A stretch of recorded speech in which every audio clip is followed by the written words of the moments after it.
Respawn Entertainment dropped an emotional roller coaster of a story trailer for Star Wars Jedi Survivor, and I wanted to go over some of the things shown off in this trailer today. Now, this won't be a traditional breakdown. I will go over some of the new gameplay things that were shown off, but mainly I want to go over some of the story points and hints that were shown off. After all, it is a story trailer, so we'll go over story things. Now, without further ado, remember, if you do enjoy today's video, don't forget to leave it a big old like. If you enjoy content like this, you want more like it, be sure to check out that button underneath the video. It used to be red, it still says subscribe. Last but not least, gotta thank my channel members. You guys help make these videos possible. If you want to join, get access to the exclusive perks that they get, be sure to check out that blue join button.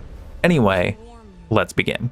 First things first, it's been a long 5 years. Really sums up the vibe of this trailer perfectly. Not only are our characters in the galaxy in completely different places, canonically 5 years later, but I think for all of us, life since the release of Jedi Fallen Order has been a bit of a roller coaster. So everyone involved is a little bit different coming to Jedi Survivor. Now to jump into the gameplay stuff first, there is some really cool gameplay stuff that is shown off. One of the most important things, of course, being the companion system. We finally get that expanded upon a bit in a trailer. We have seen tidbits of it here, mainly with Bo Dakuna as the sole companion that we've seen so far, and we do see more of him here, including some of his ability to utilize his blasters in coordination with Cal in combat. But we also get the confirmation of Merrin and Greez being back in the story, and Merrin as a companion. We do see her a few times doing some really awesome stuff, not only using her traditional Night Sister magic, but also using the traditional Force, which I thought was really cool. I guess it would kind of make sense that someone who could use magic could also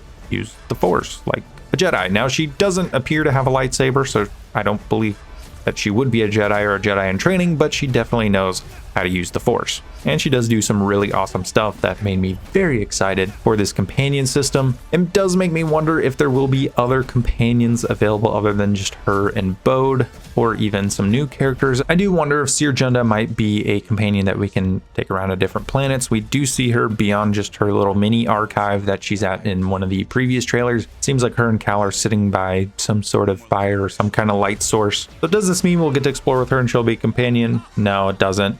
Could just be from a cutscene, but you never know. There's also the chance that Greez might be a companion, although I'm not sure what exactly he'll do. He does have that cool new metal arm from the events in the book. I didn't read the book, but I heard it was from that. So, you know, maybe he'll be a companion. He's got some cool arm powers. I don't know. It was just great to see everyone of the old crew back together again. Speaking of the old crew, let's talk about some of the story points revolving around this trailer and what it sort of hints at. The main thing I will say has to be family. No, not the Fast and Furious, run it into the ground until it's old kind of family, but the actual kind of found family that we get in Jedi Fallen Order. What this game seems to be leaning at is that classic balance of love and attachment for Jedi. You may love people around you, but you can't get too attached to them, because in unsure times like this, it may be tempting to try and find the strength to be able to save all of them when things do get tough. Now, of course, life as a Jedi or a Night Sister witch or a small little pirate guy who gambles a lot and has a metal arm, life may be difficult during basically the height of the Empire, but that doesn't mean we need to turn to the wrong means to fight this Empire. And I feel like this is what Merrin is warning Cal about in one part of the trailer. There's one part where she says, "Look into the fire. It will warm you, keep you company, but left unchecked, it will consume everything." What I think she's doing here is warning Cal not to lose his way. Like I said earlier, it's very tempting to try and find the strength to save everyone that you love. This is a theme that we've seen numerous times in Star Wars and is most notable in the tragedy of Darth Vader. It does matter how you are able to save the ones that you love, how you are able to fight the good fight. Falling to the dark side may end up dooming not only yourself, but the people that you do love. And that's why it does matter as to how a Jedi goes about this kind of business. It does seem like Cal will stop at nothing to be able to save his found families, of course, for his traumatic life from Order 66, to losing Prof, to finally getting off of Braca, and the rest of the events of Fallen Order. He's found his family and he does not want to lose them. So what will he do and how will he go about getting them safe? The theme of this game does appear, and it's definitely hinted at towards the end of the trailer, that they're looking for a refuge for either Jedi or Force users, or at least people who are maybe sympathetic to a rebel cause. Really anyone that the Empire might go after, they're looking for a refuge for those kinds of people, and it seems like that's where they're trying to go so that the Empire can't come after them. But what's it going to take to get there? I think that's where the real test will come in, not only for Cal, but I think for the rest of the crew as well. I think everyone is going to want to look out for each other and save each other, but how are you going to go about it? I think Merrin understands this more than the rest. She's already lost her family with the Night Sisters, and she saw not only what the darkness of Dathomir can do to someone, but also with her manipulation by Malicos when he got there, and how he utilized the magic that she had taught him, as she was easily manipulated in her young, naive form at the time that he had crashed there, and he was able to take control of the Night Brothers and a lot of the things on Dathomir. And I think she's trying to warn Cal that giving into that desperation, albeit in different kind of scenarios there, that type of desperation can lead to your ruin. And again, I think that can make for a very interesting sort of dynamic, how he walks that path on the way to getting everyone to this refuge. And I think the same goes for the rest of the crew. This is where I think the High Republic Jedi comes into play. I think he may be a sort of warning to Cal on his own. Cal does appear to be the one that rescues him from this Bacta tank,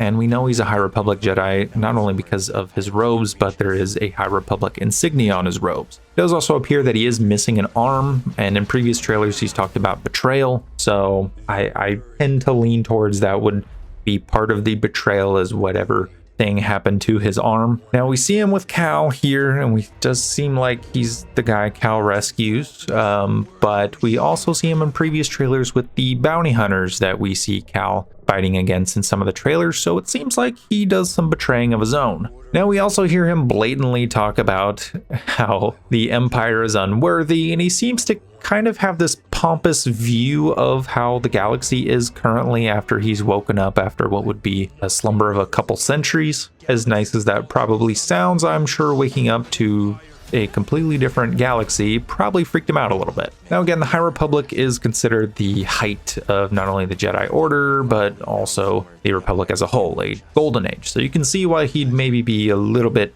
arrogant about things, and especially calling the Empire unworthy, and probably a little mad at Cal, as Cal would be the closest Jedi to him, and probably be wondering, how did you let this happen? How did the Jedi Order get completely deposed? What is wrong with you? You are inferior Jedi, and that whole sort of thing. I can absolutely see him going towards that kind of path, and it seems like that's what he's essentially saying in this trailer. This is where I think the lust for revenge, his hate for the Empire and the current whatever's left of the Jedi Order, as well as the pain of having lost his own family from a couple centuries prior, could drive this High Republic Jedi to fall to the dark side, and that could serve as a warning to Cal as to being careful of the path that you walk, because you could end up very much like this guy, and that is nothing but a world of pain. I do think that he's going to end up making for a great villain. I think it's safe to assume that he will end up being a villain. I think he's going to make for a very interesting villain, because I'm curious to see what kind of power he's going to be working with, especially if he does fall to the dark side, what kind of abilities he'll have there, and if he'll be stronger and present some more interesting obstacles compared to what we had with the second sister in the previous game, as well as with Malicos. And the Vader fight was pretty much scripted, so that one doesn't really count,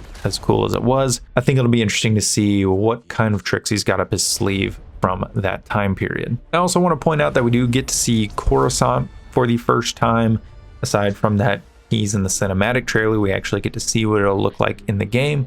There's some cool shots of it. It does look like there's going to be a segment where Cal's either escaping or invading with some rebels on the planet that may make for some action on the Imperial capital. That'll be pretty interesting. I'm sure fairly daunting. I'm sure the last place I'd want to be in during this point in time is a Jedi in open combat on the capital of the Empire, you know, that place that purged all the Jedi. Not exactly a place I'd want to hang out if I was a Jedi, but it'll be cool to see nonetheless. I do wonder if maybe we'll get a chance to sneak into the Jedi Temple, though I doubt it. It does look like we're going into some of the pits of Coruscant, so we'll have to see. It'd be cool to see the temple during this time period, but we'll see. We do also see Kobo, I believe, from a different perspective. I don't think this is a different planet. I think this is just Kobo from a different point of view.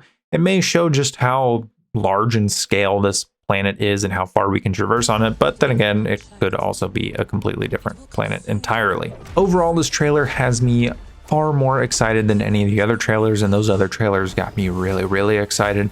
So that goes to show you how good this trailer is. I'm really liking the direction of the story. It seems like a lot of thought has been put into it, and the teases we've gotten seem to only hint at just some amazing ideas that are going to come from this game. As much as I'd like to see maybe some more interesting gameplay, I am excited for the plot. I care a ton about these characters, and I cannot wait to see more. Anyway, let me know down below what you think of this trailer. Let me know what you think. What companions do you want to hang out with? Which ones do you want to play with? What powers do you want to see? Let me know down below. Let's have a conversation, and I will see you in the next video.